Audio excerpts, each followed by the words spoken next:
નમસ્કાર વિદ્યાર્થી મિત્રો, તપોવન સાયન્સ એકેડેમીમાં આપનું હાર્દિક સ્વાગત છે. વિદ્યાર્થી મિત્રો, આજનો આપણો ટોપિક છે બાયોટેકનોલોજીના સિદ્ધાંતો. તો પ્રિન્સિપલ ઓફ બાયોટેકનોલોજી. તો ઘણી ટેકનિકો પૈકી નીચેની મુખ્ય બે તકનીકોએ આધુનિક બાયોટેકનોલોજીને જન્મ આપ્યો. એટલે કે એવી ઘણી બધી ટેકનોલોજી છે, પણ તે પૈકી મુખ્ય બે ટેકનોલોજી છે કે જેણે લેટેસ્ટ એટલે કે આધુનિક બાયોટેકનોલોજીનો ઉદ્ભવ કરાવ્યો. તો એ કયા બે સિદ્ધાંત છે? તો એ સિદ્ધાંત છે પહેલો જનીન ઇજનેરી વિદ્યા અને બીજો સિદ્ધાંત છે જૈવ પ્રક્રિયા ઇજનેરી વિદ્યા. તો જનીન ઇજનેરી વિદ્યા કે જેને ઇંગ્લિશમાં જેનેટિક એન્જિનિયરિંગ કહેવામાં આવે છે.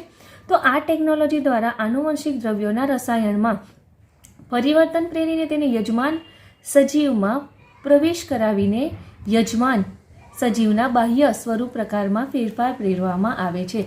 એટલે જીનેટિક એન્જિનિયરિંગ, તો અહીંયા તમને શબ્દ પરથી ખબર પડી ગઈ હશે કે જીનેટિક એન્જિનિયરિંગ શેના રિલેટેડ છે? તો એ એન્જિનિયરિંગ જે છે તે જનીન રિલેટેડ છે. તો આ જનીનો ક્યાં આવેલા હોય છે? તો જનીનો જે છે તે આનુવંશિક દ્રવ્યો એટલે કે ડીએનએ અને આરએનએ પર જોવા મળે છે. તો જનીન એટલે શું કહેવાય? ન્યુક્લિયોટાઇડ. તો એ જે ન્યુક્લિયોટાઇડ છે, તો ન્યુક્લિયોટાઇડના જે ક્રમ છે તો એ ક્રમમાં ફેરફાર પ્રેરીને શું કરવામાં આવે? તો એ રસાયણ એટલે કે ડીએનએ અને આરએનએ જે આનુવંશિક દ્રવ્ય છે તો એ આનુવંશિક દ્રવ્યમાં પરિવર્તન પ્રેરવામાં આવે છે અને પરિવર્તન પ્રેરીને તેને યજમાન સજીવમાં દાખલ કરવામાં આવે છે કે જેના લીધે યજમાન સજીવ છે તો એના બાહ્ય સ્વરૂપમાં ફેરફાર જોવા મળે છે. એટલે કે ધારો કે કોઈ વનસ્પતિ છે તો એ વનસ્પતિને આપણે યજમાન કહીએ. તો એ યજમાન વનસ્પતિ છે કે જેની રોગ પ્રતિકારક શક્તિ પહેલાં નહીં હતી, તો એનામાં એવો ડીએનએ દાખલ કરવામાં આવે છે કે જેના લીધે શું થશે? યજમાન સજીવ જે છે તે હવે રોગ પ્રતિકારક બની જશે. તો એને શું કહેવાય? તો ઈચ્છિત આ ડીએનએને દાખલ કરવાથી એનામાં ફેરફાર થાય છે. એટલે કે કોઈ વનસ્પતિ છે કે જેનામાં પ્રોટીનનું પ્રમાણ ઓછું થતું હશે, કાં તો નહીવત માત્રામાં થતું હોય, તો એનામાં એ પ્રોટીન બનાવવા માટે જે જવાબદાર જનીન હોય તો એ જનીન દાખલ કરવાથી યજમાન સજીવ જે છે તે પ્રોટીન બનાવવા લાગે છે. તો એ શેમાં આવે? તો એ જનીન ઇજનેરી વિદ્યામાં આવે. ત્યારબાદ જૈવ ઇજનેરી વિદ્યા. તો જૈવ ઇજનેરી વિદ્યા કે જેને બાયો પ્રોસેસ એન્જિનિયરિંગ કહેવામાં આવે છે. તો રસાયણ ઇજનેરી પ્રક્રિયાઓમાં માત્ર ઇચ્છિત સૂક્ષ્મજીવો કે સુકોષ કેન્દ્રી કોષોને જંતુરહિત જાળવણી કરીને વૃદ્ધિ કરાવી વધુ માત્રામાં બાયોટેકનોલોજીકલ નિપજો જેવી કે એન્ટીબાયોટિક, રસીઓ અને ઉત્સેચકો વગેરેનું નિર્માણ કરવામાં આવે છે. તો આ જૈવ પ્રક્રિયા ઇજનેરી એટલે કે એક પ્રકારનું રસાયણ ઇજનેરી પ્રક્રિયાઓ એમાં થાય છે. તો એમાં શું કરવામાં આવે છે કે મોટા પાયે સૂક્ષ્મજીવો જે હોય ને તે સૂક્ષ્મજીવો હોય અથવા તો સુકોષ કેન્દ્રી કોષ હોય, તો એ મોટા પાયે ઈચ્છિત સૂક્ષ્મજીવો અથવા તો ઈચ્છિત સુકોષ કેન્દ્રી કોષ હોય કે જેને જંતુરહિત માધ્યમમાં ઉછેર કરવામાં આવે છે કે જેના લીધે આપણને વધુ માત્રામાં મોટા પાયે નીપજ મળે. તો કેવી નીપજ મળે? જેમ કે એન્ટીબાયોટિક મળે, ત્યારબાદ રસીઓ મળે અને જુદા જુદા પ્રકારના ઉત્સેચકોનું નિર્માણ કરી શકાય છે.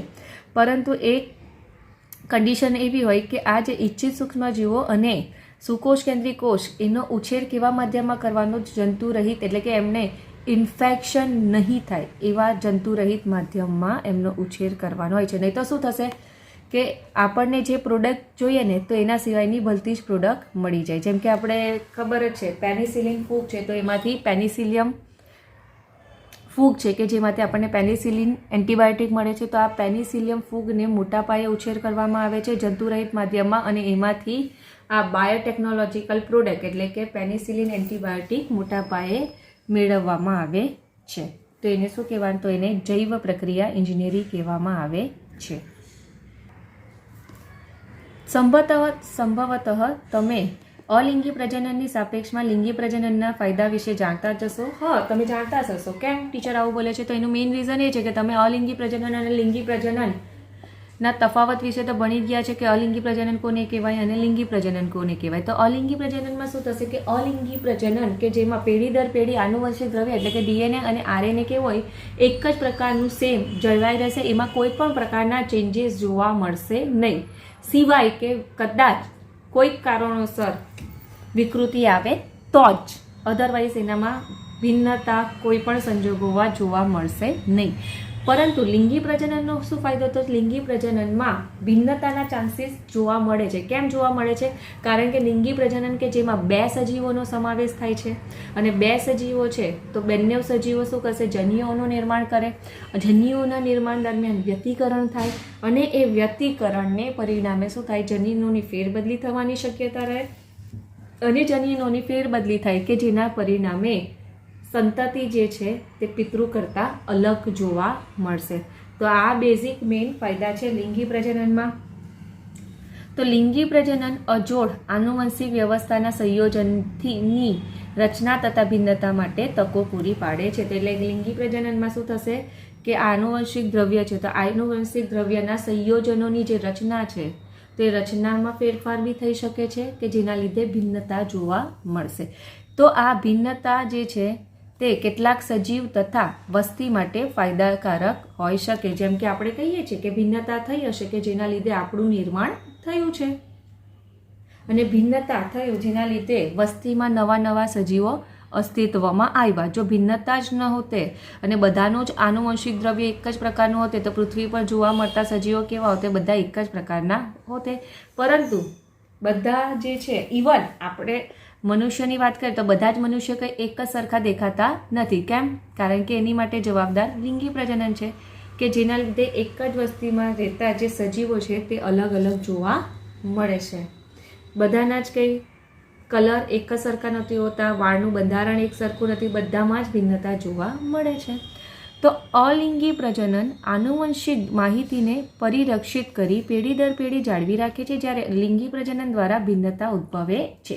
તો તમને કીધું તેમ કે અલિંગી છે પ્રજનન છે કે જેમાં આનુવંશિક માહિતી જે છે પેઢી દર પેઢી સેમ ટુ સેમ જયા કરે છે, એમાં ચેન્જીસ જોવા મળશે નહીં. પણ ભિન્નતા છે કે જેમાં લિંગી પ્રજનન છે કે જેમાં ભિન્નતા જોવા મળે છે. પરંપરાગત સંકરણની પદ્ધતિઓ કે જે વનસ્પતિઓ તથા પ્રાણીઓના સંવર્ધનમાં ઉપયોગી છે તેના દ્વારા કેટલીક વખત ઇચ્છિત જનીનો સાથે અનિચ્છનીય જનીનોનો સમાવેશ તથા ગુણન થઈ જાય છે. તો આ કહેવાનો મતલબ શું છે કે પરંપરાગત સંકરણની પદ્ધતિ, તો વિદ્યાર્થી મિત્રો તમે જાણો છો કે આપણે મનુષ્ય જે છે માનવી તે હજારો વર્ષોથી કૃષિ ક્ષેત્રે તેમજ પશુધનના ઉત્પાદન માટે, તેના સુધારણા માટે અને ખોરાક તરીકે તેમના ઉપયોગ માટે ઈચ્છિત સંકરણ યોજતો હતો. પણ શું થતું કે ઘણીવાર જે પસંદગીમાં ઈચ્છિત લક્ષણ હતું ધરાવતો જે સજીવ હતો તો એનામાં ઈચ્છિત લક્ષણની સાથે સાથે ઈચ્છિત લક્ષણ ધરાવતો જે સજીવ હતો તે સજીવ વચ્ચેના જે સંકરણ કરવામાં આવતું તેના દ્વારા જે સંતતિ ઉત્પન્ન થતી હતી તો એ સંતતિમાં ઈચ્છિત લક્ષણ તો આવતું હતું. ધારો કે આ એ અને બી સજીવ છે, બરાબર? તો આ એ સજીવ છે કે જેનામાં પ્રોટીન સારી માત્રામાં થાય છે પરંતુ એનો દેખાવ સારો નથી.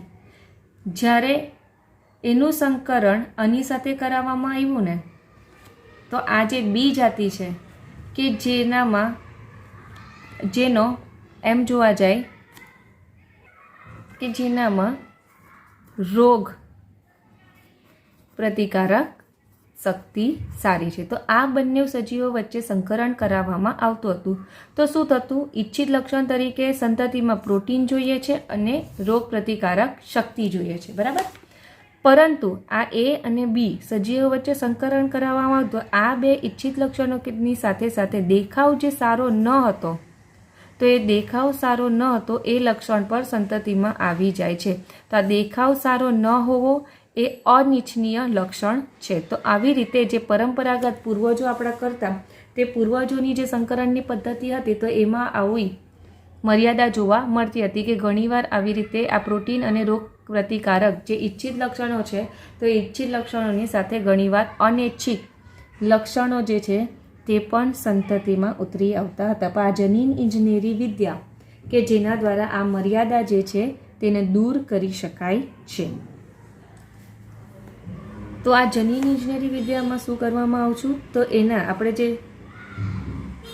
તે લક્ષ્ય સજીવમાંથી એટલે કે આપણને જે સજીવમાં ઈચ્છિત લક્ષણ દેખાય છે તો એને લક્ષ્ય સજીવ કહેવામાં આવે. તે લક્ષ્ય સજીવમાંથી એ અનૈચ્છિક લક્ષણ ધરાવતું જે જનીન છે તો એ જનીનને દૂર કરવામાં આવતું હતું. જેમ કે આ એ જાતિ છે તો એ જાતિમાં સારા પ્રોટીન સાથે સાથે દેખાવ સારો ન હોય તેવો અનિચ્છનીય લક્ષણ ધરાવતું જનીન હાજર છે.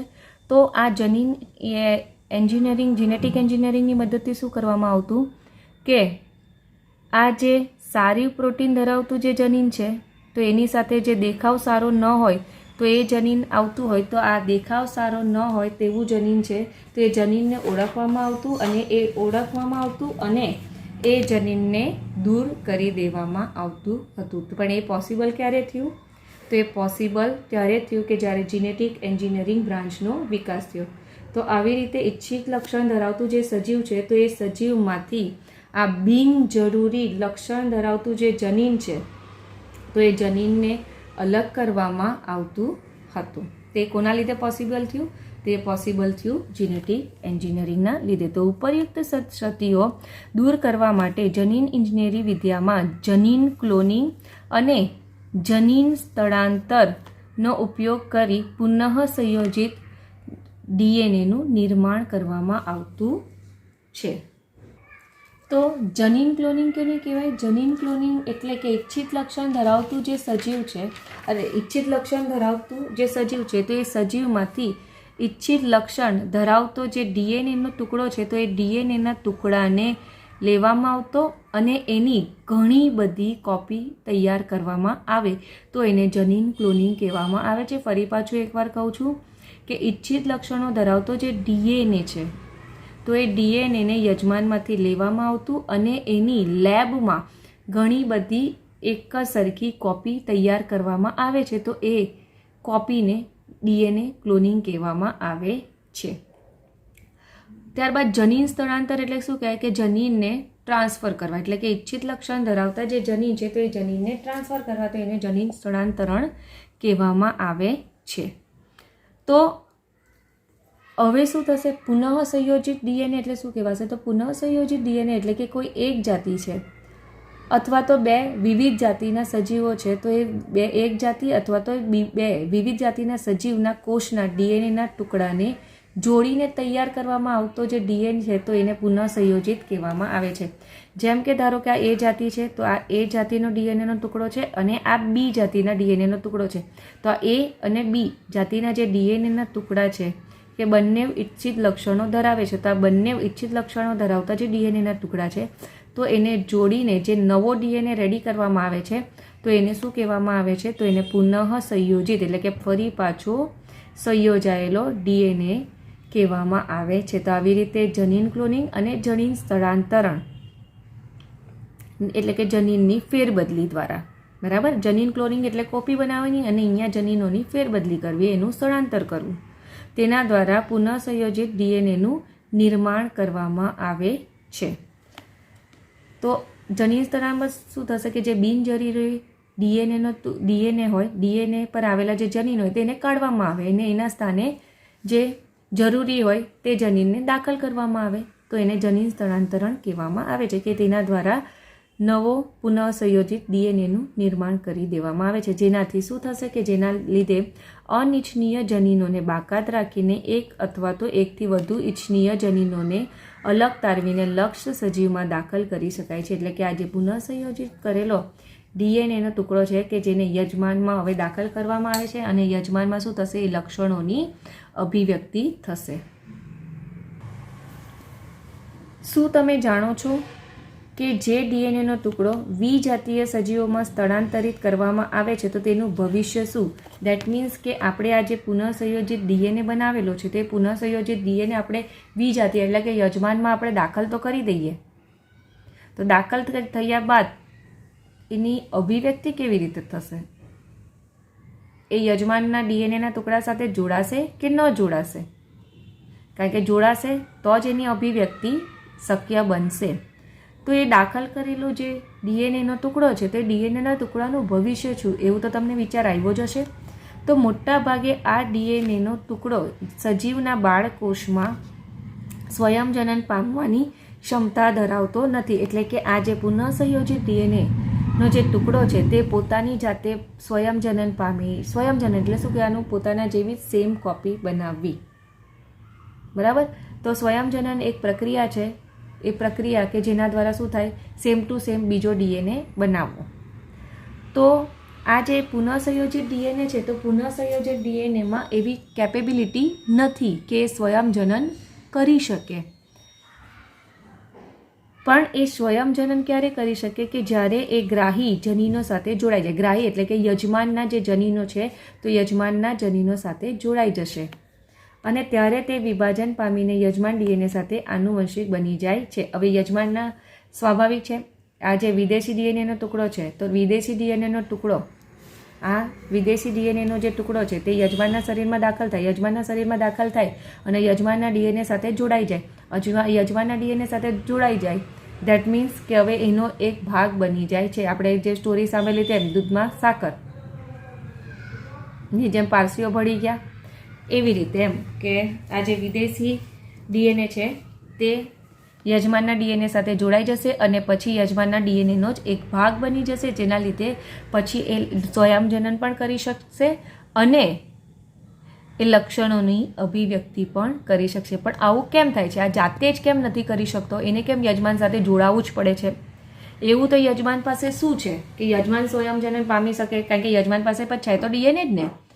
તો યજમાન પાસે એવું જે શું છે કે જે આ પુનઃસંયોજિત ડીએનએ ટુકડા પાસે નથી? તો યજમાન પાસે મુખ્યત્વે એક ચોક્કસ ક્રમ આવેલો છે કે જેને શું કહેવામાં આવે? જેને સ્વયંજનનની ઉત્પત્તિ કહેવામાં આવે છે. સ્વયંજનનની ઉત્પત્તિ એટલે શું કહેવાય? કે સ્વયંજનનની ઉત્પત્તિ એટલે કે કોષ છે, તો કોષમાં રહેલો જે કોષ કેન્દ્ર છે, કોષ કેન્દ્રમાં રહેલો જે ડીએનએ છે, તો ડીએનએ પર એક ચોક્કસ ક્રમ આવેલો હોય છે ને એ ચોક્કસ ક્રમ પરથી ડીએનએના સ્વયંજનનની પ્રક્રિયાની શરૂઆત થાય છે, જેના લીધે ડીએનએ શું થશે? બેવડાશે. તો એ ચોક્કસ ક્રમ એટલે કે એને શું કહીશું? સ્વયંજનનની ઉત્પત્તિ કહીશું, કે જ્યાંથી સ્વયંજનનની પ્રક્રિયાની શરૂઆત થાય છે.